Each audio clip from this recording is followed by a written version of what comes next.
Good morning to all of you. I'll be starting up with different control bits जो कि आपका जो है I'll be sharing you the screen. हम लोग कल क्या किए थे एक बार हम लोग रिव्यू कर लेंगे.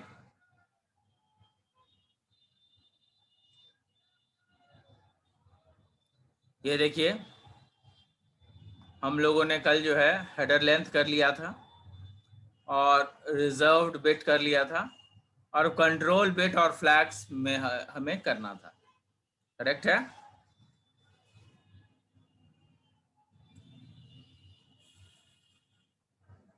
तो हम लोग जो है शुरुआत शुरू करेंगे. I'll be starting up with control bit or flags. Let me start. अब देखिएगा कि कंट्रोल बिट और फ्लैग्स जो हम लोग देख रहे हैं, कंट्रोल बिट्स और फ्लैग्स, इसमें क्या होता है कि कंट्रोल बिट्स और फ्लैग्स का मतलब ही है कि आपका जो अर्जेंट ये आपका 6 बिट का होता है. ये कंट्रोल बिट और फ्लैग्स जो है वो क्या होता है, वो 16 बिट का होता है. अब ये 16 बिट का होने का मतलब क्या है, 16 बिट का मतलब समझिएगा, सॉरी 6 बिट का होता है. 6 बिट का मतलब समझिएगा. आप देखिएगा, आप देख रहे होंगे कि आपका जो लास्ट जो होता है, कहने का मतलब है यहाँ पे आप देखिए पिछले जो डायग्राम था उसमें है ना, यहाँ देखिएगा रिजर्व्ड है, ये फ्लैग्स है. यही हम लोग अभी कर रहे हैं, राइट. और यहाँ पर इसके बाद हम लोग विंडो में जाएंगे, तब जा करके हमारा फिर चेकसम शुरू होगा, अर्जेंट पॉइंटर खत्म होगा, तब जा करके फिर हमारा पूरा टीसीपी हेडर खत्म होगा. तो हर चीज़ को यूनिकली हम लोगों ने अलग अलग डिफाइन किया है, अलग अलग उस पर बातें की है. तो जो आपका कंट्रोल बिट और फ्लैग्स होता है उसके बारे में हम लोग बात कर रहे हैं. तो वो 6 बिट का होता है. और ये कंट्रोल बिट क्या करता है, ये कंट्रोल केवल और केवल कंट्रोल करता है कि आपका जो डेटा मूवमेंट हो रहा है वो सही समय पर सही जगह पहुंच पा रहा है या नहीं पहुंच पा रहा है. ये टाइमिंग सिग्नल के साथ अटैच होता है, टाइमिंग के साथ अटैच होता है और उसके साथ कोरिलेशन बनाकर देखता है कि आपका जो डेटा है वो सही समय पर सही जगह पर पहुंच रहा है कि नहीं पहुंच रहा है. नहीं पहुंच रहा है तो डेटा को डिस्कार्ड कर देगा, और अगर पहुंच रहा है तब तो कोई बात नहीं, it will the data will be get delivered and the acknowledgement will come up so that the next frame will again start up to get delivered. तो ये इसके लिए जो है हम लोग कंट्रोल बिट का फ्लैग लगाते हैं. कंट्रोल बिट का एक और काम होता है, कंट्रोल बिट का ये भी काम होता है कि हमारे जितने भी लगे हुए हमारे जो नेटवर्क है, नेटवर्क में कंजेशन को भी कंट्रोल करता है. सपोज कीजिए कि आपका जो कंप्यूटर है बहुत पुराना कंप्यूटर है और मैं आपको डेटा भेज रहा हूं अपने नए कंप्यूटर से. तो जो नया कंप्यूटर होता है they are able to send more data, तो ज़्यादा डेटा भेज सकते हैं. तो जब वो ज़्यादा डेटा भेजेंगे तो इसका मतलब ये हो जाएगा कि आपका जो डेटा है वो कंट्रोल किया जा रहा है. इसका मतलब ये है कि आपका जो डेटा है वो सही तरीके से पहुंच पा रहा है. अगर कंप्यूटर में आपके जो कंप्यूटर में डेटा मैं भेज रहा हूं तो अगर सही से जा रहा है, इसका मतलब ये है कि जितना कंप्यूटर आपका डेटा एक्सेप्ट कर सकता है उतना ही उसको भेजा जा रहा है.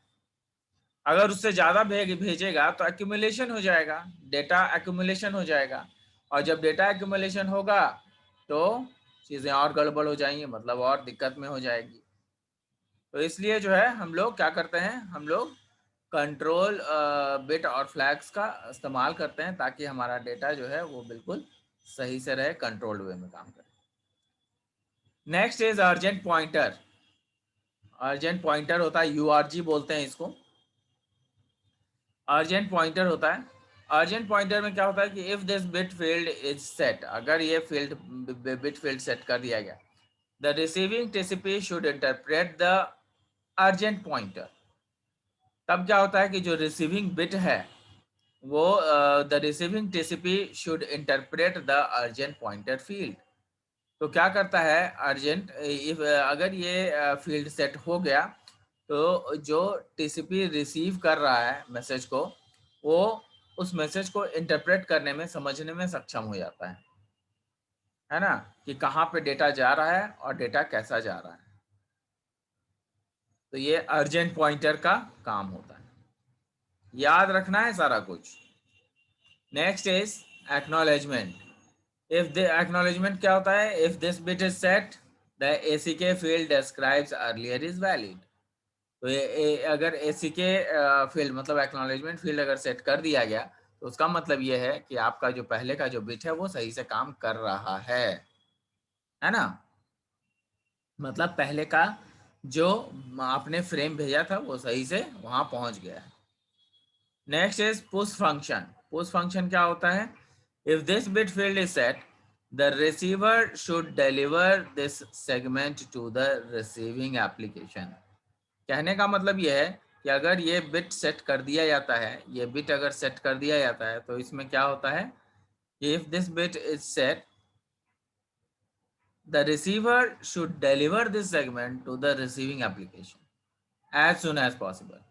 जैसे ही पुश फंक्शन काम करता है, सेट कर दिया जाता है, तो क्या होता है कि जो रिसीवर के लिए जो मैसेज भेजा गया था वो जल्दी से, जितना जल्दी हो सकता है उतना उसको, उस सेगमेंट को रिसीवर तक पहुंचा देना है किसी भी हालत में। ये पुश फंक्शन का काम। बेसिकली ये कब यूज होता है, ये तब यूज होता है जब हम लोग मेल ट्रांसफर करते हैं और मेल हम लोग भेज चुके होते हैं, वो सर्वर पे जाके रहता है। और जब सर्वर पे रहता है तो सर्वर पे क्या होता है कि जब आप ऑनलाइन होते हो तब आपको वो मेल डिलीवर हो जाता है। आप ऑनलाइन नहीं रहोगे तो मेल डिलीवर नहीं होगा।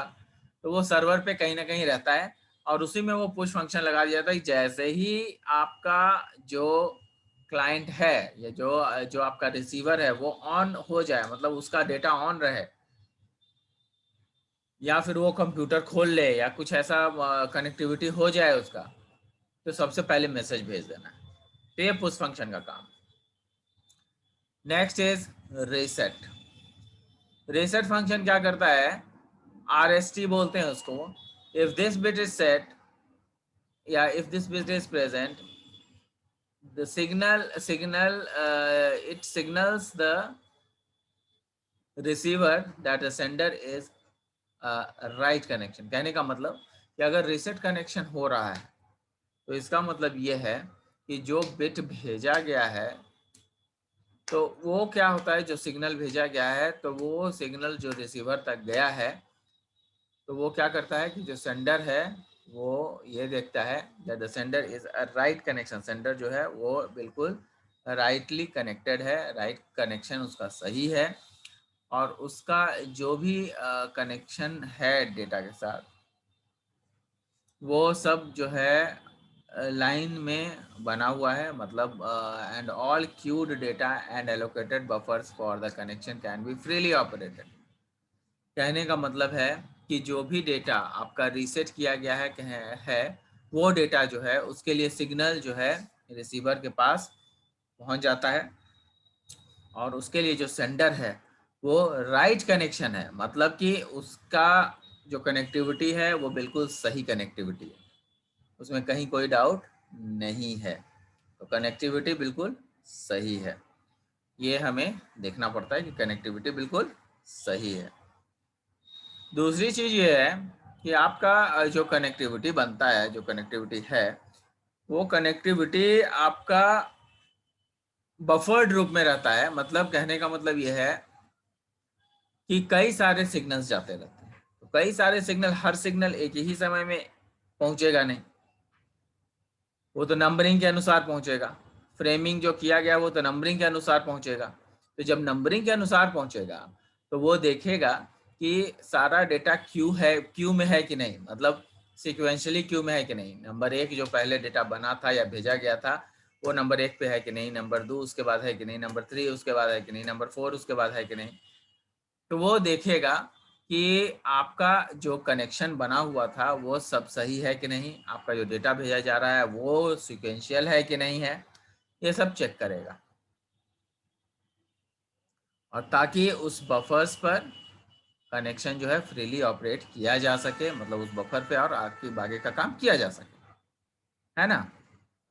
Next is synthesis. सिंथेसिस क्या होता है? Synthesis, if this bit is present, it's significant that the sender is attempting to achieve the sequence number.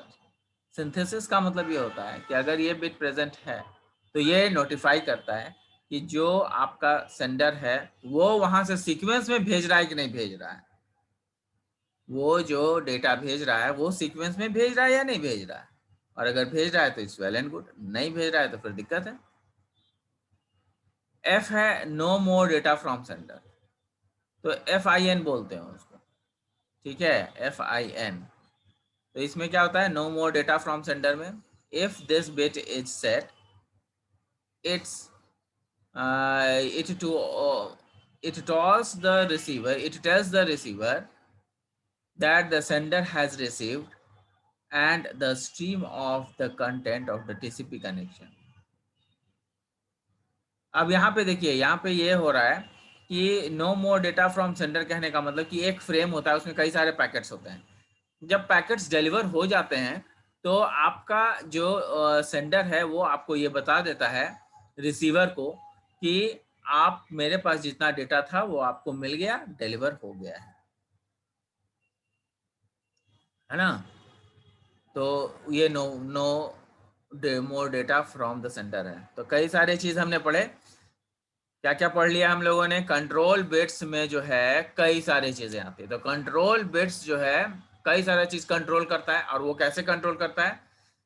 Urgent pointer की मदद से करता है, एक्नॉलेजमेंट की मदद से करता है, पुश फंक्शन की मदद से करता है, रीसेट द कनेक्शन की मदद से करता है, सिंथेसिस करता है, no more data from the sender.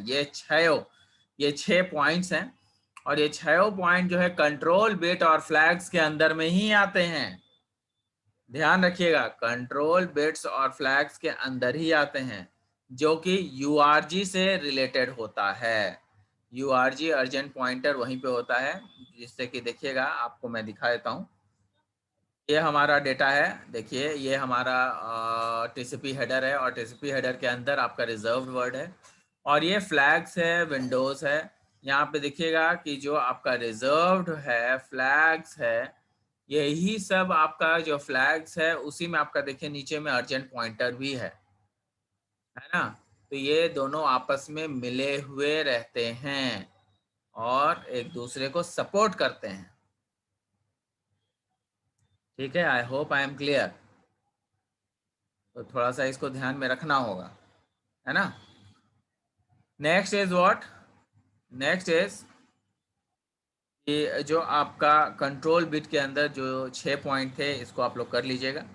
और नेक्स्ट है विंडो, जो बचा हुआ है अभी विंडो है। विंडो क्या होता है? विंडो इज रुकिए, विंडो में क्या है? अ 16 bit integer used by TCP. 16 bit integer है which is used by TCP for flow, which is used by TCP for flow control। किसके लिए है? फ्लो कंट्रोल के लिए। तो ये आपका फ्लो कंट्रोल जो है, विंडो जो है क्या करता है? फ्लो कंट्रोल को ध्यान में रखता है, ये डेटा किस तरीके से जा रहा है। अब ये मत सोचिएगा कि कंट्रोल बिट में भी मैंने आपको वही बताया था। यस, कंट्रोल बिट में भी वो होता है, लेकिन उसके अंदर 6 पॉइंट्स जो मैंने बताया वही सब होता है। विंडो क्या है? विंडो पर्पसली बनाया गया है कि फ्लो को कंट्रोल करे, ठीक है, in the form of data transmission window size. अब जो है उसका जो डेटा ट्रांसमिशन जो विंडो साइज है उसके तरीके से जो है ये फ्लो कंट्रोल करता है विंडो, ठीक है। This number tells the sender how much data the receiver is willing to access. कहने का मतलब जो है ये विंडो जो है वो विंडो ये बता देता है सेंडर को, रिसीवर मतलब रिसीवर बता देता है सेंडर को कि आपका जो हमारे पास जो डेटा रिसीव हो रहा है उसमें से हम कितना एक्सेस कर पा रहे हैं, कितना ज़्यादा एक्सेसिबिलिटी है हमारे पास। तो ये सारी चीज़ें जो है वो आपका पहले बता दिया जाता है, ठीक है। So this number tells the sender how much data the receiver is willing to access. The maximum value for this field limits the window size to 65,535, है ना। तो क्या करता है आपका कि जो मैक्सिमम वैल्यू है फील्ड का वो लिमिट कर देता है विंडो साइज को 65,535 बाइट्स में। मतलब उससे ज़्यादा नहीं कर सकता है। किसी का भी स्क्रीन आप देखिएगा तो 65,536 बाइट्स होते हैं, 65,535 बाइट्स ही होते हैं। तो उतना ही एक्सेस करेगा ना, उससे ज़्यादा तो एक्सेस नहीं कर सकता है आज के डेट में, जो मैक्सिमम है।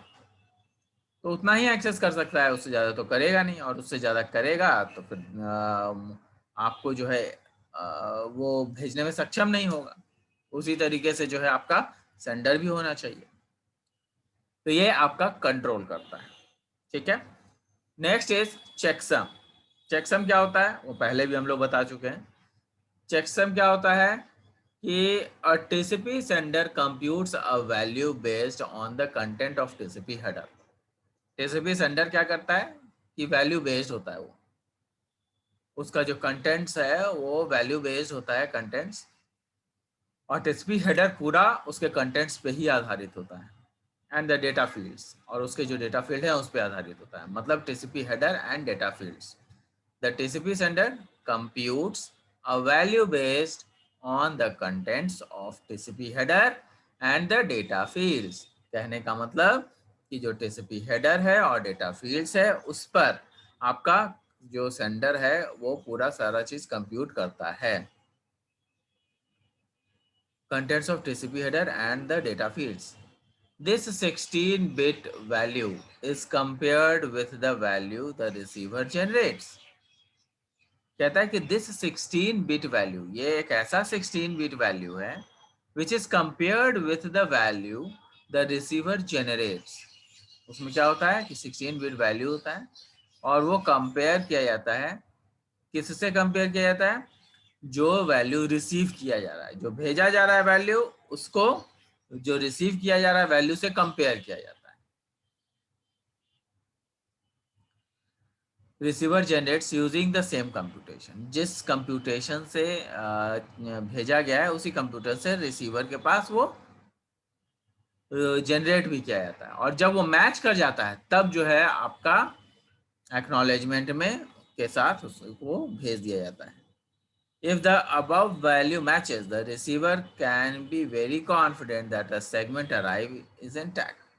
तो जो रिसीवर आया है आपके पास वो एकदम बिल्कुल सही है और अच्छा है, और कहीं कोई दिक्कत इसमें नहीं है। वो रिसीवर के पास जो भी डेटा आया है दैट इज गुड डेटा, आपका जो चाहिए था डेटा वही है, कहीं कोई दिक्कत उसमें नहीं है। तो ये चेकसम का काम है, और अगर ये सब सारा चीज़ हो जाता है तो वो एक्नॉलेजमेंट को अपना डेटा दे देता है, और एक्नॉलेजमेंट जो है उस वैल्यू को लेके चला जाता है कि यस इतना डेट नंबर ऑफ डेटा जो है रिसीव हो चुका है। अर्जेंट पॉइंटर हम लोग पहले भी पढ़े हैं अभी। अर्जेंट पॉइंटर क्या होता है? In certain circumstances it may be necessary for TCP sender to notify the receiver urgent that the data should be processed by the receiver. कुछ ऐसे भी नेसेसरी कमांड्स होते हैं जो कि अर्जेंट पॉइंटर के द्वारा किया जाता है। इसमें क्या होता है कि सेंडर जो है रिसीवर को भेजता है मैसेज कि आपका जो डेटा है वो जो भेजा गया है वो तो सही है, उसको तो प्रोसेस करना ही है, लेकिन अभी कुछ और, मतलब कि सपोज कीजिए कि हम और आप बातें कर रहे हैं, बीच में कोई मैसेज भेज रहा है, तो मैसेज भी तो आता है ना। तो message is being treated first. Message को पहले भेजा जाता है क्योंकि वो कम डेटा लेते हुए कम बाइट का होता है और कम डेटा लेता है, इसलिए उसकी प्राथमिकता अधिक होती है, तो उसको प्रोसेस पहले किया जाना चाहिए। तो वही अर्जेंट पॉइंटर में होता है। अर्जेंट पॉइंटर क्या करता है कि अर्जेंट पॉइंटर ये देखता है कि आपका जो डेटा है वो सही से है कि नहीं है, और अगर डेटा सही से है तो फिर आपका जो डेटा है वो प्रोसेस हो जाना चाहिए। मतलब जो भी एक्स्ट्रा डेटा जो कि बाद में भेजा गया है उसको पहले प्रोसेस कर देना चाहिए। तो ये चीज़ जो है आपका अर्जेंट पॉइंटर काम करता है, अर्जेंटली किसी डेटा को रिसीव कराने के लिए काम में आता है। ठीक है, next is options. What are these options? In order to provide additional functionality, several parameters may be used between TCP sender and receiver. कुछ एडिशनल फंक्शनैलिटी के साथ हमारे पास कुछ और ऐसे पैरामीटर भी होते हैं जिसके कारण जो है टीसीपी सेंडर और रिसीवर के बीच में जो डेटा है का जो आवागमन है वो स्मूथली हो पाता है, और कुछ एक्स्ट्रा फीचर के साथ डेटा जाने में सक्षम होता है। वही चीज मैंने लिखा है, in order to provide additional functionality several parameters may be used between TCP sender and receiver. ठीक है, depending upon the options used, ध्यान से सुनिएगा, depending upon the options use, जो भी आपका ऑप्शन यूज किया गया है उस पर डिपेंड करता है the length of the field, जो आपका फील्ड है वो कितना बड़ा होगा और वो कितना साइज में वैरी करेगा। The length of this field will vary in size but it can't be larger than 40 bytes, लेकिन ये 40 बाइट से अधिक नहीं हो सकता है। ऑप्शंस में मैसेजेस तो जाते हैं लेकिन 40 बाइट से अधिक नहीं जाते हैं। क्यों नहीं जाते हैं 40 bytes? Due to the size of the header length. तो क्यों? क्योंकि आपका जो हेडर लेंथ का जो साइज है वो 4 बिट का ही है। जब वो 4 ही बिट का है तो यहाँ पे 40 बाइट से अधिक डेटा नहीं रह सकता है, 10 टाइम्स हायर डेटा होता है।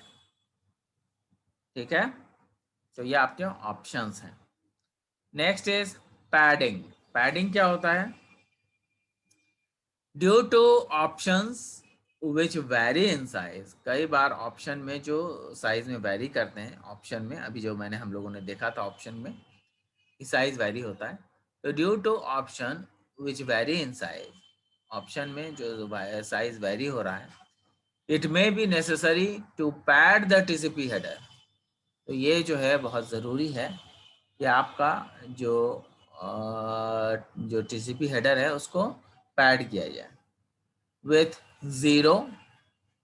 तो ये 0 के साथ जो है ये पैड किया जाता है, मतलब 0 के साथ ये जोड़ दिया जाता है, 0 बिट इसमें जोड़ दिया जाता है ना, so that the segment ends on a 32 bit word, ताकि आपका जो सेगमेंट है वो 32 बिट वर्ड में ही खत्म हो जाए, क्योंकि 32 बिट ही लास्ट बाउंड्री है जो कि स्टैंडर्ड बाउंड्री डिफाइन है। ठीक है, तो उसी को पैडिंग कहते हैं कि वो क्या करता है, जैसे ही आपका डेटा खत्म हो जाता है एक लास्ट में 0 जोड़ देता है, ये बताने के लिए कि हमारा डेटा खत्म हो चुका है ना। Next is data. Although data is not use in some circumstances, कई बार पूरा का पूरा डेटा यूज नहीं किया जाता है, डेटा केवल जाता है। जैसे ACK segments with no data in the reverse direction, जब आपका एक्नॉलेजमेंट आता है उधर से तो वो कोई मैसेज लेके नहीं आता है, कोई जरूरी नहीं, वो मैसेज के साथ आता है, मैसेज लेकर के वो नहीं आता है एक्नॉलेजमेंट। तो ACK segment with no data, कोई डेटा के साथ, बिना डेटा के साथ जो है वो वापस आ जाता है। तो this is very much possible. This variable length field carries the application data from TCP sender to receiver. तो ये जो आपका TCP सेंडर से रिसीवर तक जो डेटा पहुंचाने का काम है वो आपको कर दिया जाता है। This variable length field carries the application data from TCP sender to receiver. ये जो वेरिएबल लेंथ है जिसमें कि आपका डेटा वहाँ लेकर के चला जाता है, मतलब डेटा जो आपका एक्चुअल डेटा है उसकी बात हो रही है, एक्चुअल डेटा जिसमें कि आप भेजते हैं। तो वो आपका क्या होता है, this variable length field carries the application data from TCP sender to receiver. This field is coupled with TCP header field. ये जो फील्ड है उसको जोड़ दिया जाता है टीसीपी हेडर फील्ड के साथ, जो कि एक टीसीपी सेगमेंट का रूप दे देता है। तो टीसीपी सेगमेंट का रूप कैसे मिला? टीसीपी सेगमेंट का रूप मिला हमें जब आपका जो फील्ड है, जिसको लेंथ फील्ड कहते हैं या आप उसको टीसीपी फील्ड कहते हैं या डेटा फील्ड कहते हैं, वो जोड़ दिया गया टीसीपी हेडर फील्ड के साथ। हमेशा याद रखिएगा कि जो आपका डेटा फील्ड है वो टीसीपी हेडर फील्ड के साथ जोड़ दिया जाता है, जो कि टीसीपी सेगमेंट कहलाता है। तो आज हम लोगों ने सारी चीज़ें ख़त्म कर ली है, और यहाँ पे देखिएगा कि हम लोगों ने जितना भी चीज़ किया था, यहाँ पे आपका जो भी इसमें पर्टिकुलर टीसीपी हेडर फाइल में, टीसीपी हेडर में जो भी कुछ है उसका ऑप्शनल में क्या होता है, डेटा क्या होता है, ये सब हमने ख़त्म कर लिया। और पूरा इसका टीसीपी का जो हेडर फॉर्मेट है वो पूरा हमने ख़त्म कर लिया है आज। ठीक है, and I hope I am clear to everyone. Connect, इसके बाद है कनेक्शन ओरिएंटेड सर्विसेज, जो कि मैं पहले भी डिस्कस कर चुका हूँ, लेकिन इसको हम लोग अगले क्लास में शुरू करेंगे। ठीक है, और किस तरीके से कनेक्शन एस्टेब्लिश होता है इसको हम लोग देखेंगे। ठीक है, तो यहीं पर मैं एंड करता हूँ। डेटा तक अगले क्लास में कनेक्शन ओरिएंटेड सर्विसेज शुरू करना है। Thank you, thanks a lot. If anybody wants to ask any question, they can always come up.